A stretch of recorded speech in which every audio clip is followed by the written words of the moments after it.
život makedonski.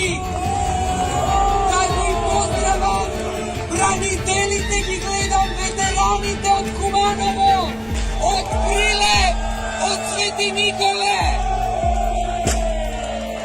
Me prašuvat što se slučilo Valentina, velam ova večer večer na noževite. Ova večer večer ili na razumot, ili na ludiloto na eden čovek, na poslednjot makedonski predavnik Zoran Zaev. Proglas na pomaram Dukana, aboliciranijot kriminalec Zoran Zaev.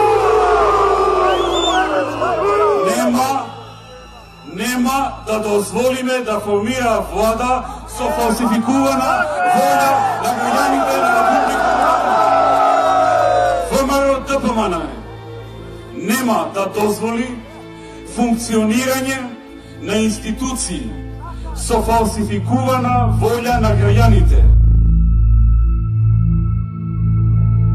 Сакам да им порачам на сите граѓани дека ако сметаат и ако планираат со седење дома и гледање телевизија дека некој друг ќе им одбрани државата, длабоко се во заблуда.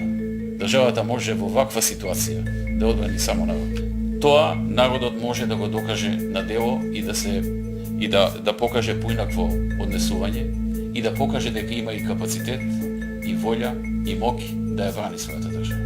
И јас верувам дека народот ќе действува и нема да се согласи со она што му се подготвува. И само народот е тој кој што може тоа да го спречи. Никој друг. Политичарите, оние кои што се борат и бранат, нема да можат сами. Особено затоа што не се обединети. Едни бранат, а други се на другата страна. И само народот е тој кој што може да се вмеша и да ја заврши работата во однос на одбраната. Што народот ќе прави? Тоа никој не може да го предвиди. Народот е над политичарите. И нека му мислат тие политичари што одат против народот. Ние не одиме против волјата на народот. Тој што оди против волјата на народот и ги руши неговите интереси, реализирајќи интереси на друга држава, на други сили, тој нека му мисли што може да го снајде од народот. Јас кажав во еден мој преходен настап. Државата е нападната. ВМРО има само 51 пратеник, нема 61 или 63 како што посекувавме. И не можеме да го одбраниме сами во парламентот. Потребно е народот да си ја одбрани својата држава. Затоа што може да ја нема. И да не испадне дека не сум го кажал ова. Го кажувам. И го повторувам. Државата може да ја нема ако се остави на овој човек и на неговите сценаристи да го истераат својот план. Доколку СДСМ влезе во такво сценарио за кое се заговара деновиве, на неправно, незаконско, недемократско, неделовничко однесување во парламентот, треба да знае дека ВМРО ДПМН ќе реагира оштро. А треба да очекува дека и народот во Македонија ќе има сериозна реакција според она што можеме да го видиме деновиве. Да не мисли дека тоа ќе помине туку така и дека народот ќе остане со скрстени раце. ВМРО ќе одговори жестоко и ќе одговори соодветно. Подготвеноста да ги стават на коцка државните и националните интереси заради гола власт и бегањето од ново соочување со народот на избори е директна причина заради која дојде до оваа несакана ситуација. Во наредните денови ВМРО ДПМН ќе ги објави своите следни чекори. Но ВМРО секогаш била и ќе остане на страната на народот, на страната на Уставот и на страната на националните интереси на државата, затоа што постои токму заради народот и заради Македонија.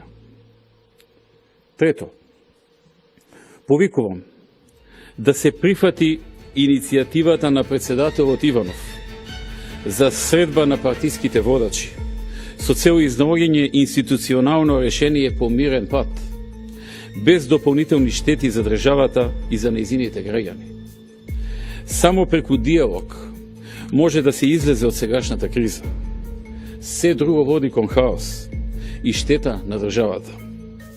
Подсетувам дека во повеќе наврати јавно говоре за можните ризици со ваквиот однос на СДС и нивните партнери.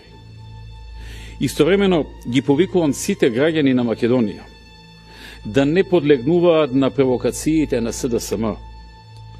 Правото да се протестира е загарантирано со устав, но очигледно некој вечерва сакаше да предизвика хаос и за тоа да го обвини ВМРО ДПМН, а штетата врз Македонија да ја претвори во своја партиска и политичка добивка. Народот има право да си ја чува и брани земјата, и тоа никој не може да му го оспори, но навлекувањето на насудни методи на физички пресметки оди на директна штета на Македонија и на сите нас во неа.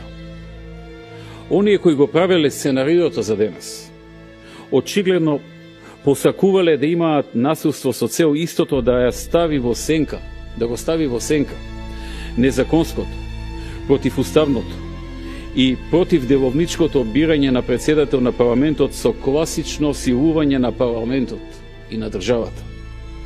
Нивната цел е никој да не говори за тоа, туку за насилствата направени од поединци. И при тоа прстот да се впери кон раководството на ВМРО ДПМН, која нема никаква поврзаност со овие настани.